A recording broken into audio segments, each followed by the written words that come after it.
এখানে যারা আমরা বসবাস করতেছি বর্তমানে আমরা সবাই ভীষণ আতঙ্কের মধ্যে আছি।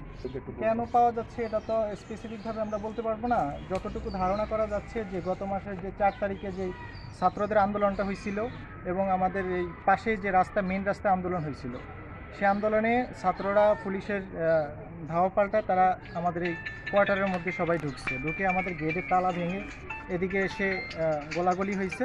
সেখান থেকে ছাত্ররা ওইদিকে ইট পাটকেল ছুটে মারছে রাস্তায়, আর পুলিশ ওখান থেকে টিয়ার সেল বিভিন্ন কিছু এদিকে ছুটে মারছে। এখন আমি ধারণা করছি হয়তো ওই 4 তারিখে এখানে কিছু একটা এভাবে পড়ে থাকতে পারে। তো এতদিন তো আমাদের কারো চোখে পড়ে নাই। এই এখন গতকালকে একটা পাওয়া গেছে, আজকেও একটা পাওয়া গেছে।